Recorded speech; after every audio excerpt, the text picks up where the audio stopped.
कितने street vendors हैं total? Delhi में सर एक अप्रॉक्स लगभग 5 लाख के आसपास का एक टेंटेटिव आंकड़ा है। सबसे बड़ी इश्यूज क्या हैं आपके? जो एक्ट आपकी सरकार ने बनाया, इस एक्ट को बिल्कुल वो मानने Implement तैयार ही नहीं किया है। बिल्कुल नहीं कर रहे हैं। मतलब इस एक्ट को मानते ही नहीं है। वो सिंपल कहते हैं कि हम पुलिस एक्ट को और एमसीडी एक्ट के अकॉर्डिंगली काम करेंगे।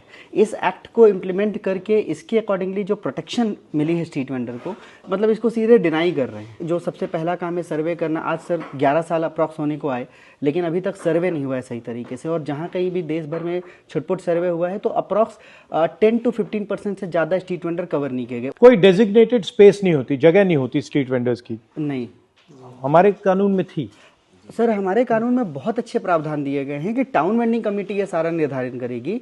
मगर आपको जान के हैरत होगा, जो पार्लियामेंट्री स्टैंडिंग कमेटी की रिपोर्ट में भी आई कि टाउन वेंडिंग कमेटी की मीटिंग ही पूरे देश भर में हमारे सामने आंकड़े हैं, कहीं पर भी सही तरीके से नहीं होता। और कानून में जो प्रावधान है टाउन वेंडिंग कमेटी बनाने के, कॉन्स्टिट्यूट करने के, उसको कभी फॉलो ही नहीं करते। तो मेन आपका जो कॉन्फ्लिक्ट होता है जी ठीक है, ये पुलिस वाले ये तो आपसे एक प्रकार से एक्सटॉर्शन करते हैं जी। बट मेन आपकी कॉन्फ्लिक्ट किससे होता है? लाल किला के पास में जहाँ पे ये वेंडिंग करते हैं, अभी कुछ टाइम पहले स्ट्रीट वेंडर्स को वहाँ से रिमूव किया पुलिस ने, और वहाँ सिर्फ नो पार्किंग बोर्ड के नीचे गाड़ियाँ पार्क की हुई, हमारे पास फोटोग्राफ वगैरह सारा कुछ है।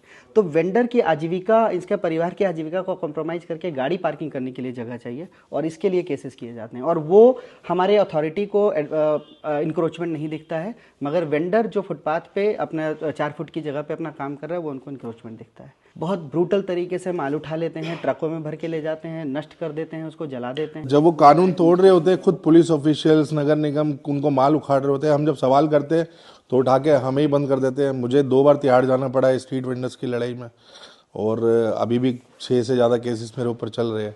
तो इस तरीके से ये लोग हमें कमज़ोर करने का काम करते हैं। तो आपके लिए आइडियल सिचुएशन क्या होनी चाहिए? अगर बिल्कुल परफेक्ट हो जाए आपके लिए तो क्या होना चाहिए, कैसा होना चाहिए? सर, डेजिग्नेटेड वेंडिंग जोन, जैसे एक तो कि दिल्ली में ही अगर हम बात करें, कई सारे मार्केट हैं जो 50 साल से भी ज्यादा पुराने हैं, जिनको हेरिटेज मार्केट डिक्लेयर करना है। तो इस जोन में अगर 300 लोग काम करते हैं तो आप उनके लिए एक डेजिग्नेटेड जोन बना दो और वो 300 लोग वहां जाएंगे। सबके लिए जगह होगी, plus 1 number stall, 2 number stall, 3 number stall, सबके पास आईडी कार्ड होगा, सबके पास डॉक्यूमेंट होंगे, कभी भी चेक हो सकते हैं। तो इस तरीके से कोई भी आके नहीं कर सकता। आम आदमी पार्टी की सरकार ने दिल्ली में स्ट्रीट वेंडर्स के लिए कुछ किया? क्या किया? सिर्फ एक ही चीज किया सर, उन्होंने स्कीम जो, और वो स्कीम हमने ड्राफ्ट की थी, पहली थी स्कीम तो बहुत गलत बनी थी इनकी, सबसे खराब स्कीम बनी थी।